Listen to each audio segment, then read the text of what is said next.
Vamos a ver la deficiencia selectiva de la inmunoglobulina IgA. Esto es idiopático, generalmente es idiopático y como ya vimos pertenece a los trastornos de puramente linfocitos B, como ya lo vimos en el video anterior. Generalmente es idiopático y a pesar de que es idiopático es la inmunodeficiencia primaria más común. Entonces, de todas las que ya vimos y a las que vamos a ver, la deficiencia de la IgA selectiva es la más común de todas. Y esto se va a presentar igual en hombres y en mujeres. Y vamos a ver aquí las asociaciones o cómo se puede presentar el paciente. El paciente se puede presentar con atopía. Esto va a ser dermatitis, clásicamente. Dermatitis, porque va a tener atopia, porque tiene IgEs en contra de la IgA. Este es un paciente que no tiene IgAs. Si por alguna razón este paciente entra en contacto con productos que contienen IgA, este paciente puede hacer IgEs en contra de la IgA. Como este paciente no tiene IgA, reconoce como extraño a todas las cosas que contengan IgAs. Entonces, si por alguna razón este paciente entró en contacto con IgAs, este paciente las reconoce como extrañas. ¿Y qué va a hacer? Va a generar un anticuerpo en contra de esa cosa extraña, en contra de la inmunoglobulina IgA. Entonces, este paciente genera IgEs en contra de la IgA. Aquí está la IgA, digamos, esta es la IgA. Por alguna razón el paciente entró en contacto con una inmunoglobulina IgA, o sea, esta IgA no es del paciente. De alguna manera el paciente entró en contacto con esta IgA. Y este paciente va a generar una IgE en contra de la IgA, específicamente en contra de la fracción cristalizable de la IgA. Entonces, estos pacientes también pueden venir con anafilaxis después de que les ponemos productos que contienen IgA. Por ejemplo, si es un paciente que lo vamos a transfundir, o sea, si este paciente que tiene deficiencia de la inmunoglobulina IgA lo transfundimos, pues la sangre normal o la sangre de un donador normal obviamente contiene IgAs. Entonces, si este paciente que no tiene IgAs lo transfundimos con sangre normal, con sangre que contiene IgA, este paciente reconoce como extrañas a las IgAs, genera IgEs en contra de las IgAs, o puede ser que ya haya tenido las IgEs por alguna razón. Si antes se había expuesto al antígeno, si antes se había expuesto a la IgA, este paciente ya tiene anticuerpos en contra de la IgA. Si le hacemos la transfusión, como este paciente ya tiene anticuerpos en contra de la IgA, va a atacar a la IgA y no le va a servir la sangre. O sí le va a servir la sangre porque no hace hemólisis de los glóbulos rojos, pero pues va a tener anafilaxis. ¿Anafilaxis por qué? Por la IgA. Vamos a poner un esquema. Aquí tenemos la sangre del paciente. Esta es la sangre del paciente que tiene deficiencia de la IgA. Si este paciente en algún momento entró en contacto con la IgA, puede ser que ya haya tenido o que ya haya producido la IgE. Entonces, esta es una IgE en contra de la IgA que ya está circulando en la sangre de este paciente. Y digamos que por alguna razón lo tenemos que transfundir.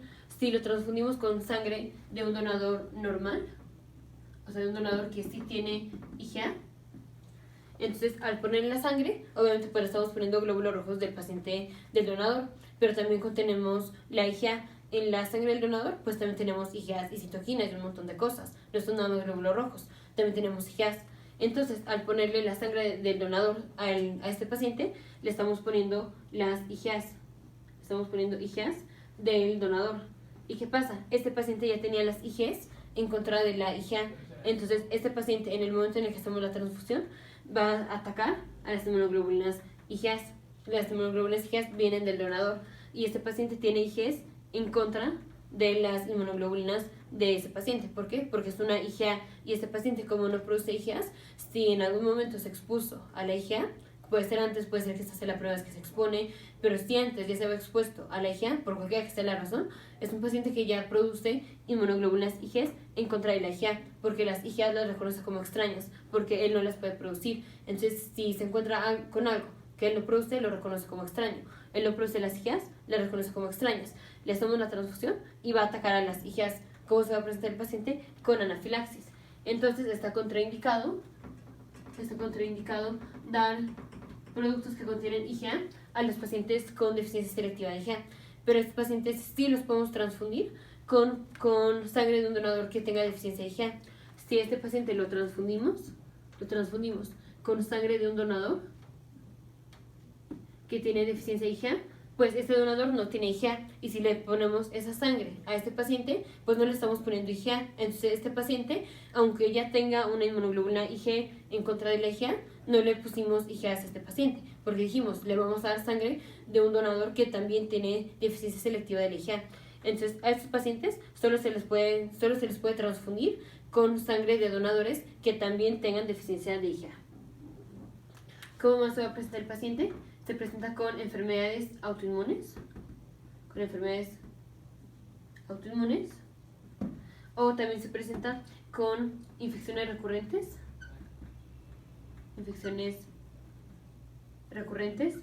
con bacterias que atacan al tracto gastrointestinal o al tracto respiratorio, como puede ser, por ejemplo, infecciones con Staphylococcus, con Streptococcus pneumoniae, puede ser infecciones recurrentes con parásitos porque atacan al tracto gastrointestinal, pero clásicamente va a ser de esos dos sitios: infecciones recurrentes del tracto respiratorio o infecciones recurrentes del tracto gastrointestinal. ¿Por qué? Porque recordemos que la IgA protege a las mucosas. ¿Dónde están las mucosas? Generalmente, o lo clásico es en el tracto gastrointestinal y en el tracto respiratorio. Este es un paciente que, como no tiene la IgA, no está protegiendo sus mucosas. Entonces viene con infecciones recurrentes del tracto respiratorio y del tracto gastrointestinal. Y básicamente esto, el paciente puede tener malignidad, como puede ser linfoma de non-Hodgkin. ¿Por qué? Porque tiene riesgo de tener enfermedades autoinmunes.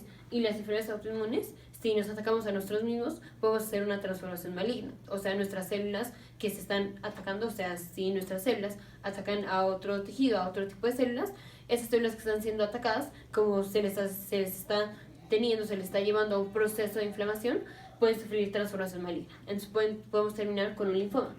Si aquí están las células del paciente y están atacando a otro tipo de células, pues aquí vamos a tener muchísima inflamación, un montón de inflamación, y esa inflamación puede inducir la transformación maligna de estas células, como es el caso de un linfoma de non-Hodgkin, que es lo más clásico.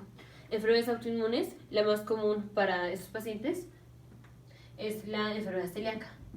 Casi como regla general, siempre que tenemos un paciente con deficiencia de IgA, hay que pensar que puede tener enfermedad celíaca. O si tenemos un paciente con enfermedad celíaca, hay que pensar que puede tener inmunodeficiencia de la IgA. Entonces, si tenemos un paciente con enfermedad celíaca y lo vamos a transfundir, en principio deberíamos de pensar que lo vamos a transfundir con sangre de un donador que también tiene o que puede tener o que tenga deficiencia de IgA. Porque si este es un paciente que tiene enfermedad celíaca, probablemente tiene deficiencia de la IgA. Y si tiene deficiencia de la IgA, no lo podemos transfundir con sangre que tiene IgA. Entonces, si es un paciente con enfermedad celíaca, lo mejor sería transfundirlo con sangre de un donador que también tenga deficiencia de IgA. Entonces, enfermedad celíaca es la enfermedad autoinmune más común en el paciente con deficiencia selectiva de la inmunoglobulina IgA.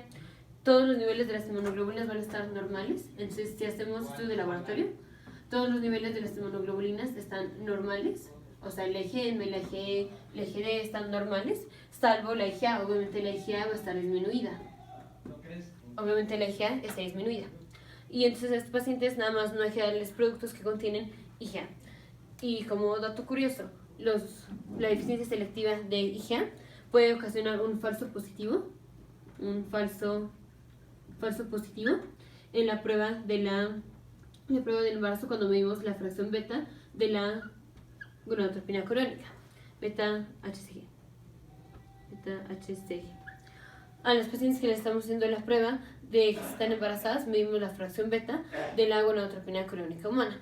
Los pacientes con deficiencia selectiva de IgA pueden tener un falso positivo, o sea, puede salir elevada falsamente la fracción beta de la gonadotropina crónica humana. Entonces tendrían o pueden tener un falso positivo de la beta-HCG. Entonces, deficiencia selectiva de la inmunoglobulina IgA es idiopática, es la inmunodeficiencia más común. Si hacemos estudios de laboratorio, todas las inmunoglobulinas están normales, solo que tienen deficiencia de la IgA. Son pacientes que vienen con infecciones recurrentes del tracto gastrointestinal y del tracto respiratorio. Pueden tener atopía, o sea, dermatitis.